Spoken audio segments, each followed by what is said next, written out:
तो कैसे हो मेरे प्यारे प्यारे भाइयों एवं उनकी बहनों। ये जो सीनियर सिटीजन के लिए नहीं था। सबसे पहले आप सभी का बहुत बहुत शुक्रिया कि जो आज से 1 साल पहले इसी यूनिवर्सिटी ग्राउंड के इसी स्टेज से मैंने अपनी स्टैंड अप कॉमेडी की जर्नी की शुरुआत करी थी। तो उस दिन आप लोगों ने जो मेरे लिए तालियां बजाई, मुझे दुआएं दी, शायद उसी दुआ के बदौलत मैं आज बिहार के कई बड़े बड़े शहरों में कई बार स्टैंड अप कॉमेडी शो कर चुका हूँ। तो आप सभी का तहे दिल से शुक्रिया। तो आप लोग अप्रिशिएट करने के लिए एक मैं लाइन कहना चाहूंगा कि कैसे बयां करूं कि आप लोग को कितना अप्रिशिएट करता हूं, कैसे बयां करूं कि आप लोग को कितना अप्रिशिएट करता हूं। आपको आने वाली हिचकियों के लिए भी ना माफी चाहता हूं। तो मैं कॉमेडी करने से पहले एक छोटी सी कहानी सुनाऊंगा। तो ये कहानी सुन के कोई हंसेगा नहीं, क्योंकि ये कहानी मेरी खुद की है। तो ऐसी कहानी सिर्फ मेरी नहीं, ऐसी कहानी हर उस शख्स की होती है जो लाइफ में कुछ अलग करना चाहता है दुनिया से। तो इस दुनिया में बहुत सारे लोग ऐसे हैं जो उन्हें और हौसले को बुलंद करते हैं उनकी, पर कुछ लोग ऐसी भी है जो उन्हें रोकते हैं। तो मेरे साथ भी ऐसा ही कुछ हुआ। मुझे ज्यादा लोगों ने नहीं, मुझे कुछ ही लोगों ने रोका।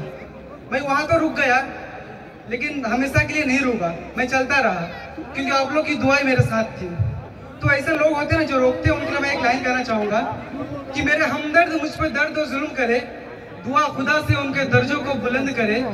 सिकंदर जैसे कि कब्र का ठिकाना नहीं है, ये बंदे मिट्टी के किस बात का घमंड करे। वाह वाह वाह। तो अब कॉमेडी शुरू करने से पहले अर्ज किया है कि मोहब्बत को जाम पिलाने वाला साकी हूं मैं। मोहब्बत को जाम पिलाने वाला साकी हूं मैं, और आज के इस इवेंट में आप सबको हंसाने के लिए अकेला काफी हूं मैं। तो मैं आज के जोक में आंटी, भाभी की छोटी बहन, इस तरह के शब्दों का प्रयोग बिल्कुल नहीं करूंगा, क्योंकि कॉलेज में सेंसर बोर्ड नाम का कुछ है जो बहुत ही सेंसिटिव है। मतलब हमारे बॉडी में एक एंटीबॉडी नहीं होता IgE, जो हाइपर सेंसिटिव होता है, लेकिन ये ultra pro max hyper sensitive है। IgE तब एक्टिव होता है जब कोई एलर्जन बॉडी में एंटर करता है, लेकिन ये हमेशा एक्टिव रहता है। बस इन्हें इंतजार रहता है कि एक एक शब्द ऐसे आ जाए, फिर काट देंगे इनकी वो शब्द। तो आप लोग खरगोश को जानते हो? खरगोश वैसे मैं भी जानता हूँ। तो ये खरगोश होते हैं ना, वो पहले अर्थ पे रहते थे, आप कहाँ रहते हैं? लेकिन अभी वो अर्थ के नीचे रहते हैं। जब से वो रेस आ रही है ना, उनकी इतनी बेइज्जती हुई है कि वो बाहर आना ही नहीं चाहते। और जब कभी बाहर आते हैं ना तो लोग पूछते हैं, और वे खरगोश कहाँ जा रहा है? करे कुछ नहीं, वो बाजार जा रहा था सब्जी लाने। करे जल्दी चाहिए तो बोल, कछुए से मंगा दूं? करे देख लो भैया, तुम्हारी भलाई के लिए बोल रहे हैं, कहीं रास्ते में तुम्हें नींद आ गई तो घर वाले भूखे मरेंगे। और भाई खरगोश ने रेस हारा थोड़ी ना था, बस उन्होंने रेस को सीरियस नहीं ली। अब मान लीजिए कल 5 साल का बच्चा आके मेरे से कहे, भैया पंजा लगाओ मेरे साथ, मैं बैठ को से हराऊंगा कि ये ले हार। और अगर मैंने ऐसा किया कि जा बेटा खुश हो जा खेल, तो क्या कल की अखबार में ये छाप देगा कि आज यूनुस ने 5 साल के बच्चे से पंजे में हार गया? और उसमें आपने कछुए की डेयरिंग देखी है, सर है नहीं लेकिन पूरा हेलमेट लगा रखी है। और 1.5 की स्पीड में चलने के लिए हेलमेट कौन पहनता है भाई?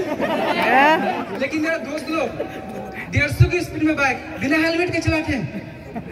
हालांकि वो लोग केन से आ जाते हैं बाद में कैजुअलिटी में।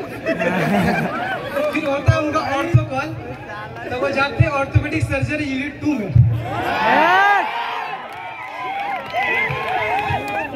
फिर मुझे अपना क्लास छोड़ के उनको जूस पिलाना पड़ता है। अब मैं इस बारे में ज्यादा नहीं बोलूंगा क्योंकि दोस्त यहीं बैठे हैं। शो खत्म होती है, मेरा इस तरह धुलाई करेंगे कि मैं खुद चला जाऊंगा ICU में।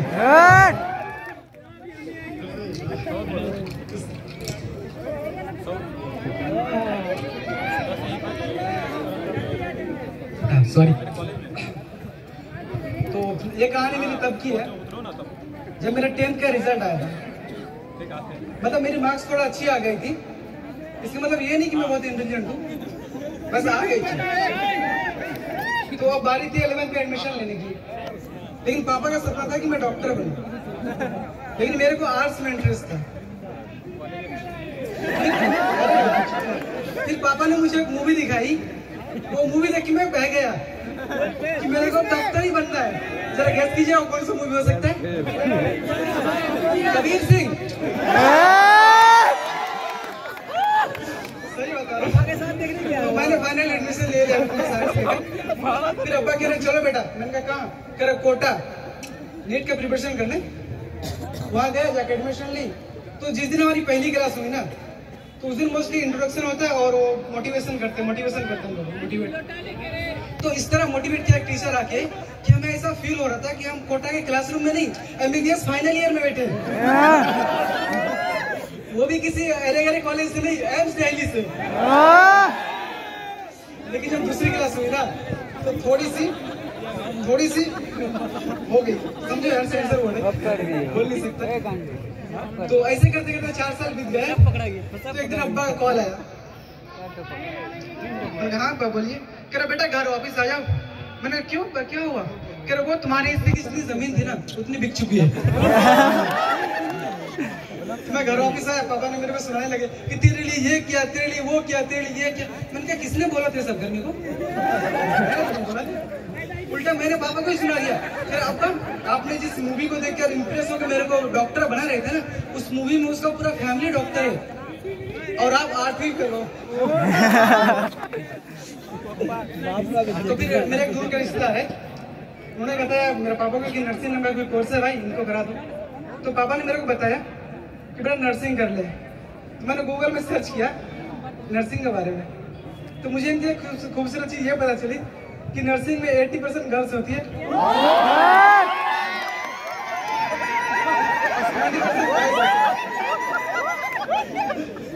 मैं इस चीज को जानकर खुश हो गया कि इस हिसाब से अपनी स्थिति 4 तो मुझे कॉलेज भी मिल जाएगी। और बस अब एक जोड़ी से कहानी है। ऐसे ही हम लोग का एक ग्रुप है, तो हम लोग की ग्रुप डिस्कशन होती है। तो ग्रुप डिस्कशन चल रहा था, उसमें एक लड़के को प्रेजेंटेशन देना था। तो उन्हें एक टॉपिक मिला पर्सनल हाइजीन। तो पर्सनल हाइजीन के बारे में बता रहा है। Personal hygiene is very important for our life.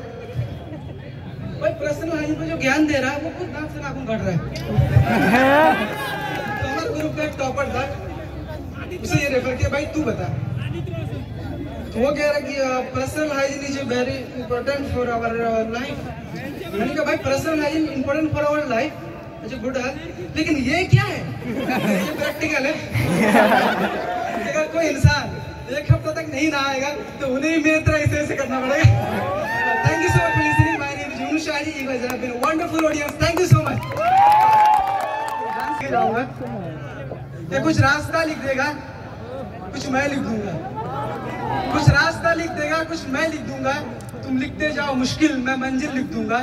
चाहे काट दो मेरे पर, मैं जमीन पे बैठकर आसमान लिख दूंगा।